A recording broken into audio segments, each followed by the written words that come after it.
இப்போது புதிய அறிமுகம் ஆச்சி ஹோட்டல் சாம்பார் மற்றும் ஆச்சி இடிச்ச சாம்பார் 50 கிராம் ரூபாய் 20 மட்டுமே.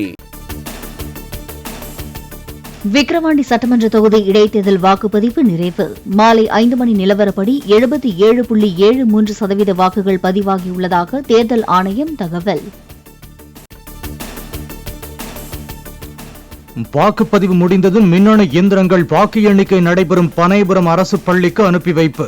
அறைக்குள் மூடி கதவை பூட்டி சீல் வைத்த தேர்தல் அதிகாரிகள். ஆஸ்திரியா சென்ற பிரதமர் மோடிக்கு வியன்னாவில் பாரம்பரிய முறைப்படி ராணுவ மரியாதை. ஆஸ்திரியா பிரதமர் கார்ல் நெஹ்மருடன் இருதரப்பு பரஸ்பர ஒத்துழைப்பு குறித்து பேச்சுவார்த்தை.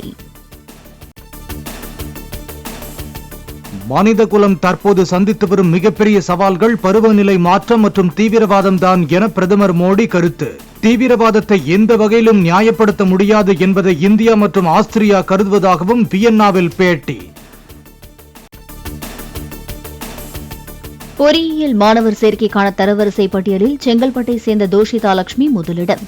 திருநெல்வேலி மாவட்டத்தைச் சேர்ந்த நிலஞ்சனா 2ஆம் இடம்.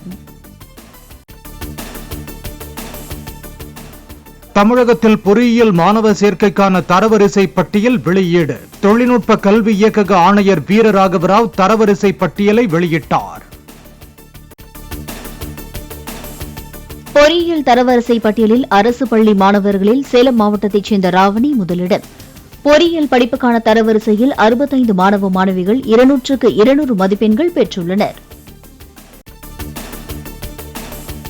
தொழில்நுட்ப கோளாறு காரணமாக தமிழ்நாடு வேளாண் பல்கலைக்கழகத்தின் முதுநிலை பாடப்பிரிவுகளுக்கான நுழைவுத் தேர்வு ரத்து.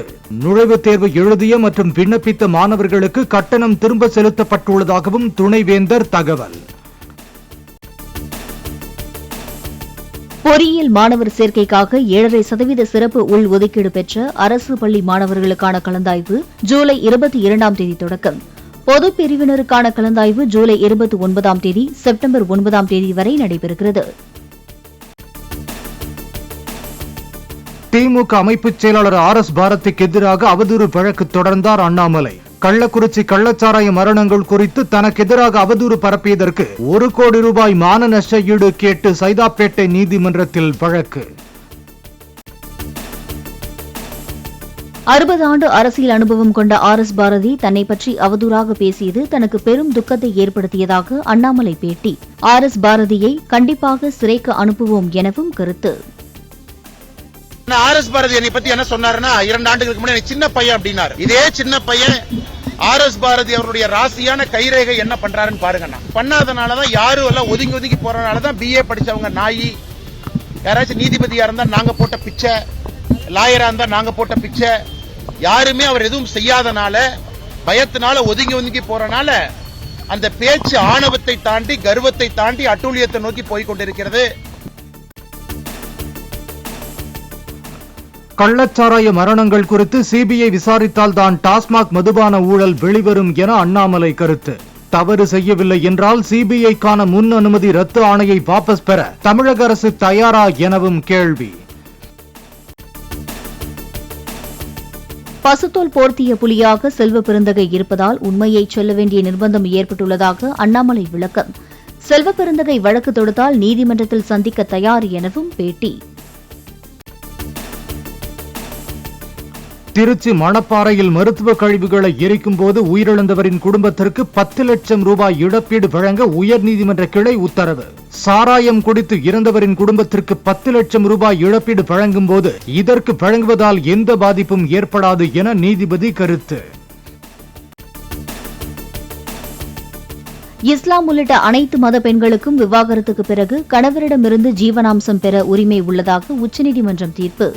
ஜீவனாம்சம் என்பது நிவாரணம் அல்ல என்றும் அது திருமணமான பெண்களின் உரிமை என்றும் நீதிபதிகள் கருத்து. 9 மணி நேரமாக நீடித்த மதுரை கப்பலூர் சுங்கச்சாவடி முற்றுகை போராட்டம் வாபஸ். வரும் திங்கட்கிழமை வரை உள்ளூர் மக்களுக்கு கட்டணம் வசூலிக்கப்படாது என்று உறுதியளிக்கப்பட்டதால் போராட்டத்தை தற்காலிகமாக கைவிட்டனர். மக்களவைத் தேர்தலில் அதிமுகவின் செயல்பாடு தொடர்பாக நிர்வாகிகளுடன் தொடர் ஆலோசனையை துவக்கினார் EPS. 19ஆம் தேதி வரையிலான கூட்டத்தின் முதல் நாளில் காஞ்சிபுரம் மற்றும் ஸ்ரீபெரும்புதூர் நாடாளுமன்ற தொகுதிகளின் நிர்வாகிகள் பங்கேற்பு.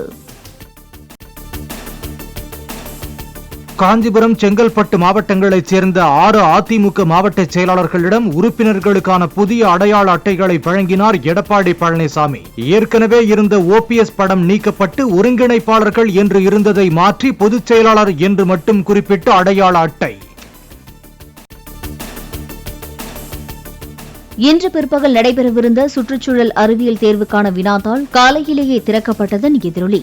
வினாத்தாள் கசிந்திருக்கக்கூடும் என்பதால் இன்றைய தேர்வை ஜூலை 31ஆம் தேதிக்கு ஒத்திவைத்து அண்ணா பல்கலைக்கழகம் அறிவிப்பு. நீட் தேர்வு ஆள்மாறாட்ட வழக்கில் CBCIDக்கு ஆவணங்களை தரவில்லை என்றால் தேசிய தேர்வு முகமை அதிகாரிகளை கைது செய்ய உத்தரவு பிறப்பிக்க நேரிடும் என நீதிபதி எச்சரிக்கை. அதிகாரிகளின் வீடு, அலுவலகங்களில் ஏன் சோதனை நடத்த உத்தரவு பிறப்பிக்க கூடாது எனவும் உயர்நீதிமன்ற கிளை கேள்வி. நடிகர் கமல் நடித்த குணா படத்தை மறு வெளியீடு செய்ய இடைக்கால தடை விதித்தது உயர்நீதிமன்றம். படத்தின் பதிப்புரிமையை வாங்கியுள்ளதாக கூறி கணேஷ்யாம் என்பவர் தொடர்ந்த வழக்கில் உத்தரவு. சாலையில் பட்டாசு வெடித்தும் பேருந்தின் மீது ஏறி நின்றும் ஆட்டம் போட்ட சென்னை பச்சையப்பன் கல்லூரி மாணவர்கள் போக்குவரத்து விதி மீறியதாக 100 பேர் மீது வழக்கு பதிவு செய்து முன்னாள் ரூட்டு தல உட்பட 3 பேரை கைது செய்த போலீசார்.